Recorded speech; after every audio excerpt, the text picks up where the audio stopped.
Nous sommes rassemblés au nom du Père et du Fils et du Saint-Esprit. Amen. Le Seigneur soit avec vous. Et avec votre esprit. Bonjour à toutes et à tous. Ça y est, frères et sœurs, nous y sommes presque. Demain, c'est déjà la veille de Noël. Alors, poursuivons aujourd'hui avec le mystère eucharistique en reconnaissant que nous avons péché et implorons la divine miséricorde. Seigneur Jésus, envoyé pour guérir les cœurs qui reviennent vers toi, Seigneur, prends pitié. Seigneur, prends pitié. Ô Christ, venu appeler les pécheurs, ô Christ, prends pitié. Ô Christ, prends pitié. Seigneur qui siège à la droite du Père où tu intercèdes pour nous, Seigneur, prends pitié. Seigneur, prends pitié. Que Dieu Tout-Puissant nous fasse miséricorde, qu'il nous pardonne nos péchés et nous conduise à la vie éternelle. Amen. Prions. Dieu éternel et tout-puissant, tandis que nous voyons approcher la naissance de ton Fils selon la chair, nous te prions. Que ton Verbe fasse miséricorde aux indignes serviteurs que nous sommes. Lui, Jésus le Christ, notre Seigneur, qui daigna prendre chair de la Vierge Marie et habiter parmi nous, lui qui vit et règne avec toi dans l'unité du Saint-Esprit, Dieu pour les siècles des siècles. Amen. Lecture du livre du prophète Malachie. Ainsi parle le Seigneur Dieu. Voici que j'envoie mon messager pour qu'il prépare le chemin devant moi. Et soudain viendra dans son temple le Seigneur que vous cherchez. Le messager de l'alliance que vous désirez, le voici qui vient, dit le Seigneur de l'univers, qui pourra soutenir le jour de sa venue, qui pourra rester debout lorsqu'il se montrera, car il est pareil au feu du fondeur, pareil à la lessive des blanchisseurs. Il s'installera pour fondre et purifier. Il purifiera les fils de Lévi. Il les affinera comme l'or et l'argent. Ainsi pourront-ils, aux yeux du Seigneur, présenter l'offrande en toute justice. Alors, l'offrande de Juda et de Jérusalem sera bien accueillie du Seigneur, comme il en fut aux jours anciens, dans les années d'autrefois. Voici que je vais vous envoyer Élie le prophète, avant que vienne le jour du Seigneur, jour grand et redoutable. Il ramènera le cœur des pères vers leurs fils et le cœur des fils vers leurs pères, pour que je ne vienne pas frapper l'anathème du pays. Parole du Seigneur. Rendons grâce à Dieu.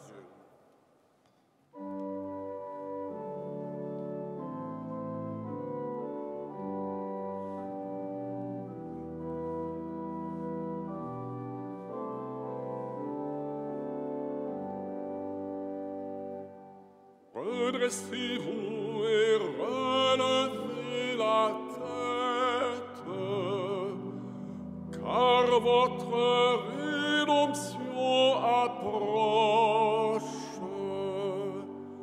Seigneur, enseigne-moi tes voies, fais-moi connaître ta route, dirige-moi par ta vérité, enseigne-moi, car tu es le Dieu qui me sauve. Il est droit, il est bon, le Seigneur, lui qui montre aux pécheurs le chemin. Sa justice dirige les humbles, il enseigne aux humbles son chemin. Les voies du Seigneur sont amour et vérité, pour qui veille à son alliance et à ses lois. Le secret du Seigneur est pour ceux qui le craignent. À ceux-là, il fait connaître son alliance.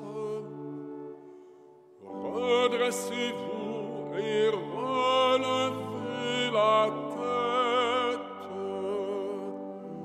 car votre rédemption approche.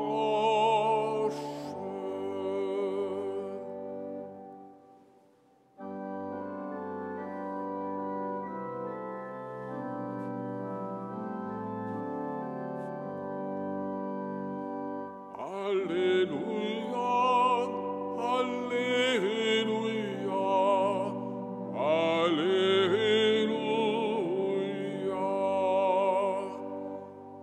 Viens, espérance des nations, sauveur de tous les peuples, viens sauver ce qui était perdu.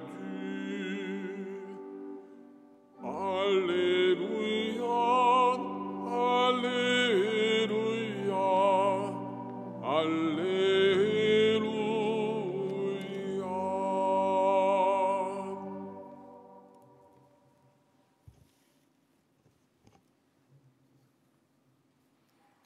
Le Seigneur soit avec vous. Et avec votre esprit.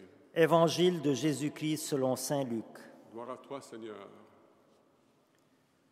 Quand fut accompli les temps où Élisabeth devait enfanter, elle mit au monde un fils. Ses voisins et sa famille apprirent que le Seigneur lui avait montré la grandeur de sa miséricorde, et ils se réjouissaient avec elle. Le 8e jour, ils vinrent pour la circoncision de l'enfant. Ils voulaient l'appeler Zacharie, du nom de son père.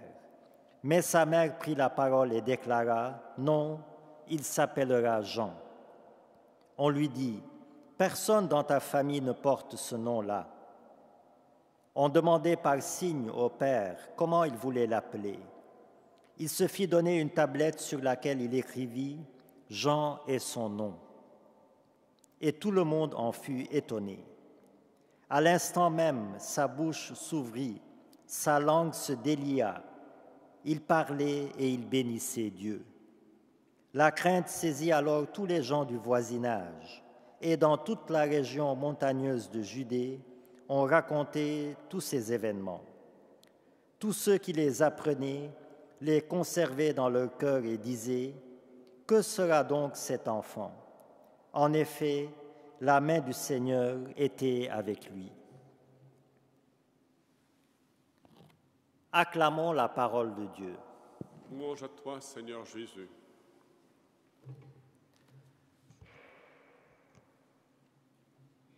Frères et sœurs, nous venons d'entendre l'évangile de la naissance de Jean-Baptiste. Un évangile que nous connaissons bien, un évangile qui met en évidence l'aboutissement du projet messianique et qui met en valeur, qui met en exergue la patience de Dieu.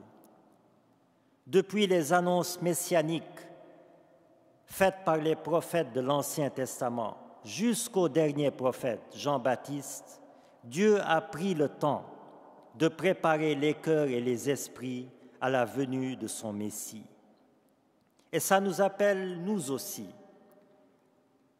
comme Dieu, à savoir prendre le temps, à être patient dans notre vie de foi. Tout comme le Seigneur a été patient, il nous appelle aujourd'hui à être patients. Pourquoi? Parce que nous sommes souvent, ou en tout cas assez souvent, comme dans un défi d'immédiateté avec le Seigneur. Je prie et je veux tout de suite une réponse. Je souffre et je veux tout de suite un remède. Je pêche, je veux tout de suite une solution, etc. Le souci d'immédiateté dans notre vie de foi est à l'image du monde actuel, le monde de l'immédiateté. Le monde du clic automatique, où par un simple clic, j'obtiens tout ce que je veux. Le monde du guichet automatique, où par juste un bouton en appuyant dessus, j'obtiens tout ce que je veux. Non. Dieu n'agit pas selon le mode de l'immédiateté. Si nous attendons Dieu dans des délais temporels, nous risquons de se décourager très vite. Dieu est patient dans toutes ses interventions, et il veut nous apprendre à être patients dans notre espérance. La patience est donc une vertu capitale, une vertu incontournable dans notre vie de foi. Combien de familles se sont divisées par manque de patience? Combien de couples se sont disloqués par manque de patience? Combien d'amitiés se sont rompues par manque de patience? Et combien de croyants ont été découragés par manque de patience? On dit souvent que la patience a ses limites, mais c'est parce qu'on patiente avec impatience, c'est-à-dire qu'on patiente en souffrant, on patiente avec amertume, on patiente avec difficulté, avec tension intérieure, et on finit par imploser, puis par exploser, on finit par perdre patience. C'est dans la sérénité et dans la confiance que la patience doit être vécue, c'est-à-dire dans la paix intérieure, avec cette certitude que le Seigneur veille et saura agir en temps voulu. Ça veut dire que je ne patiente pas par mes propres forces, c'est peine perdue, inutile. Je patiente avec la force de Dieu, qui, tout en me faisant patienter, me fait déjà entrevoir le bout du tunnel. Car même sans avoir de solution humainement prévisible à mon problème, je suis sûr que le Seigneur, lui, saura en trouver. Alors, frères et sœurs, demandons par cette Eucharistie la grâce de la patience sereine, malgré tout. Que la patience du Christ lors de sa passion nous inspire. Que la patience de Dieu dans son projet messianique nous inspire, afin que nous puissions attendre l'intervention du Seigneur sans l'exiger immédiatement, mais en l'espérant sereinement, car c'est alors que notre patience portera beaucoup de fruits. Amen.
Prions ensemble au moment d'offrir le sacrifice de toute l'Église. Pour la gloire de Dieu et le salut du monde.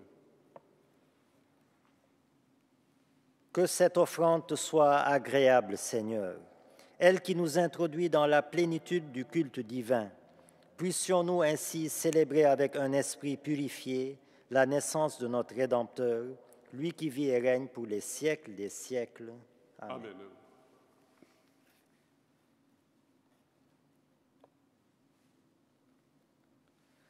Le Seigneur soit avec vous. Et avec votre esprit. Élevons notre cœur. Nous le tournons vers le Seigneur. Rendons grâce au Seigneur notre Dieu. Cela est juste et bon. Vraiment, il est juste et bon pour ta gloire et notre salut de t'offrir notre action de grâce, toujours et en tout lieu, Seigneur Père très saint, Dieu éternel et tout-puissant, par le Christ notre Seigneur. Il est celui que tous les prophètes avaient annoncé, celui que la Vierge Marie attendait dans le secret de son amour, celui dont Jean-Baptiste a proclamé la venue et manifesté la présence. C'est lui qui nous donne la joie d'entrer déjà dans le mystère de Noël, pour qu'il nous trouve quand il viendra, vigilants dans la prière et remplis d'allégresse. C'est pourquoi, avec les anges et les archanges, avec les puissances d'en haut et tous les esprits bienheureux, nous chantons l'hymne de ta gloire et sans fin nous proclamons.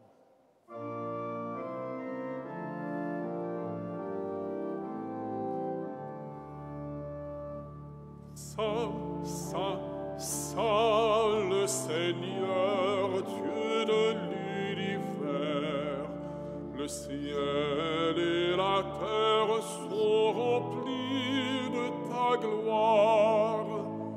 Hosanna au plus haut des cieux.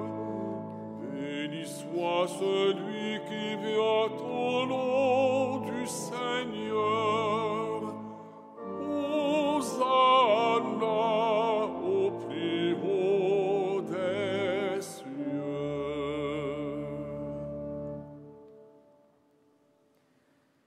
Toi qui es vraiment saint, toi qui es la source de toute sainteté, Seigneur, nous te prions.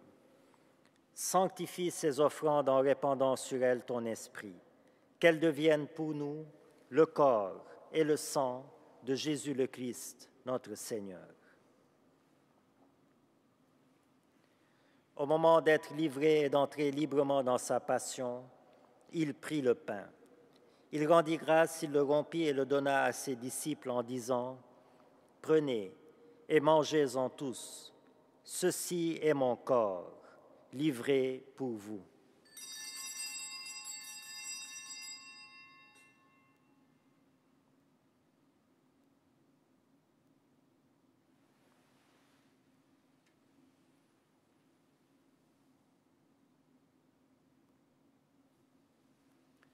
De même, après le repas, il prit la coupe. De nouveau, il rendit grâce et la donna à ses disciples en disant « Prenez et buvez-en tous, car ceci est la coupe de mon sang, le sang de l'alliance nouvelle et éternelle, qui sera versé pour vous et pour la multitude en rémission des péchés. Vous ferez cela en mémoire de moi. »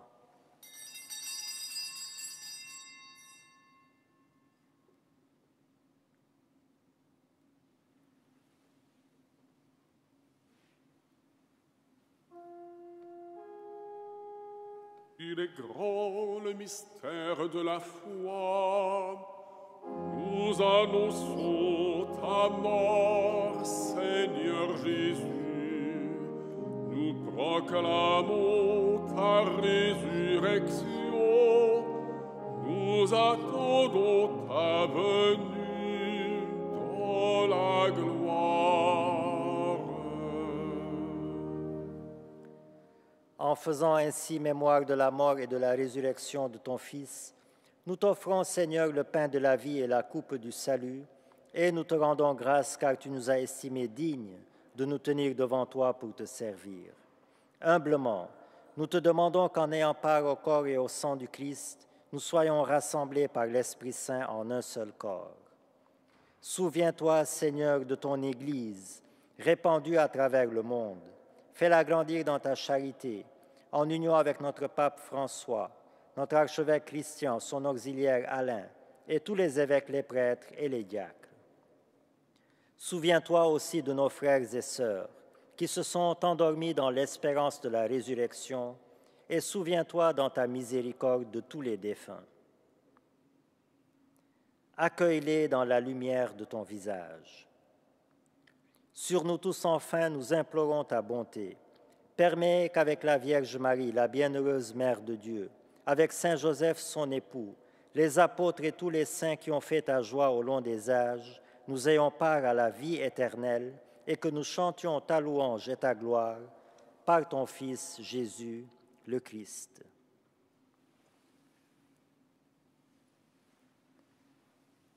Par lui, avec lui et en lui. À toi, Dieu le Père Tout-Puissant, dans l'unité du Saint-Esprit, tout honneur et toute gloire pour les siècles des siècles. Amen. Amen.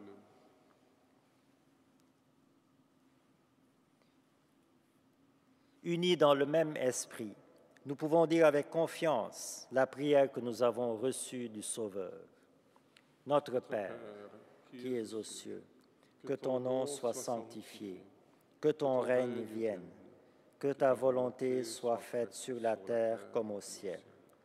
Donne-nous aujourd'hui notre pain de ce jour. Pardonne-nous nos offenses, comme nous pardonnons aussi à ceux qui nous ont offensés, et ne nous laisse pas entrer en tentation, mais délivre-nous du mal. Délivre-nous de tout mal, Seigneur, et donne la paix à notre temps. Soutenus par ta miséricorde, nous serons libérés de tout péché, à l'abri de toute épreuve, nous qui attendons que se réalise cette bienheureuse espérance, l'avènement de Jésus-Christ, notre Sauveur. À toi Qu'appartiennent le règne, la puissance et la gloire pour les siècles des siècles. Seigneur Jésus-Christ, tu as dit à tes apôtres, « Je vous laisse la paix, je vous donne ma paix. » Ne regarde pas nos péchés, mais la foi de ton Église. Pour que ta volonté s'accomplisse, donne-lui toujours cette paix et conduis-la vers l'unité parfaite, toi qui vis et règnes pour les siècles des siècles. Amen. Que la paix du Seigneur soit toujours avec vous. Et avec votre esprit.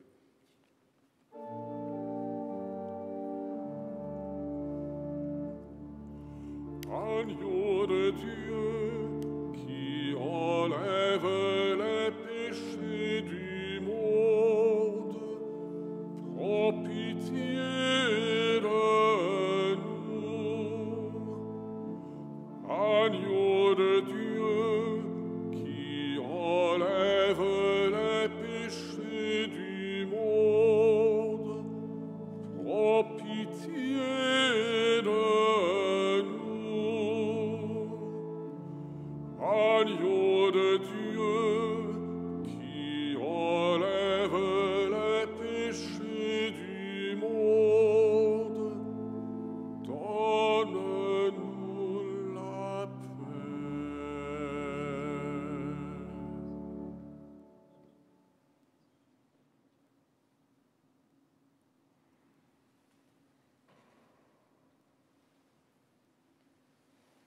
Voici l'agneau de Dieu. Voici celui qui enlève les péchés du monde. Heureux les invités au repas des noces de l'agneau. Seigneur, je ne suis pas digne de te recevoir, mais dis mais seulement dis une seulement une parole, parole et et je je serai serai guéri. guéri.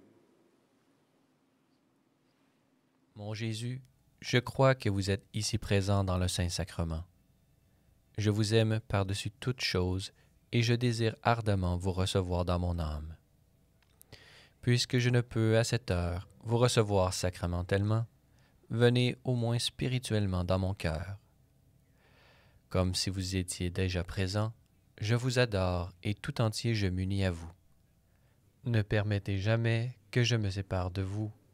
Amen.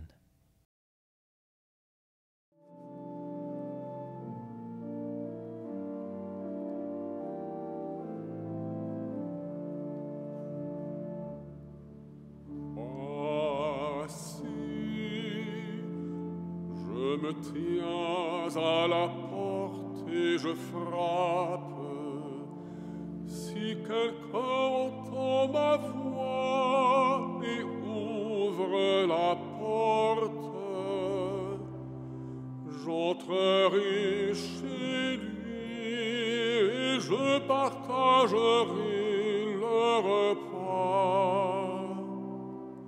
Moi avec lui, lui avec moi, moi avec lui, lui avec moi.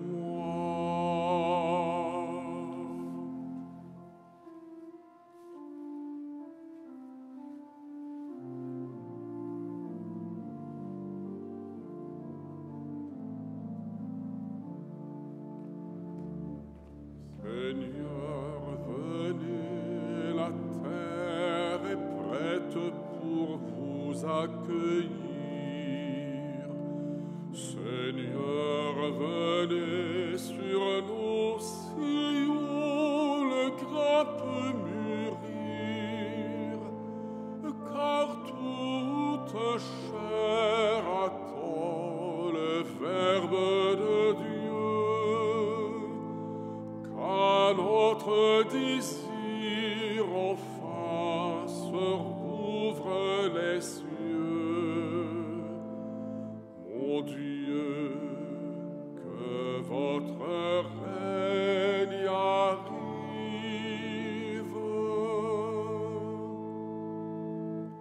Seigneur, venez, le pain nous manque et nos âmes au faim. Seigneur, venez, la table est mise pour le festin. Que votre corps nous soit la force du jour. Que votre présence en nous ravive l'amour. Mon Dieu, que votre règne arrive.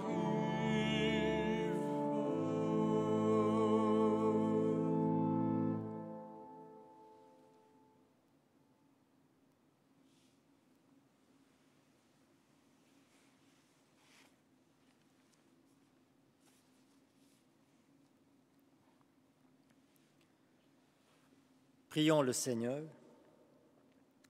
Dans ta bonté, accorde ta paix, Seigneur, à ceux que tu as rassasiés d'un aliment venu du ciel, pour que, en gardant nos lampes allumées, nous puissions attendre la rencontre avec ton Fils bien-aimé qui vient, lui qui vit et règne pour les siècles des siècles. Amen. Le Seigneur soit avec vous. Et avec votre esprit. Que Dieu Tout-Puissant vous bénisse, le Père, le Fils et le Saint-Esprit. Amen. Allez dans la paix et dans la joie du Christ. Nous rendons grâce à Dieu. Bonne journée à toutes et à tous.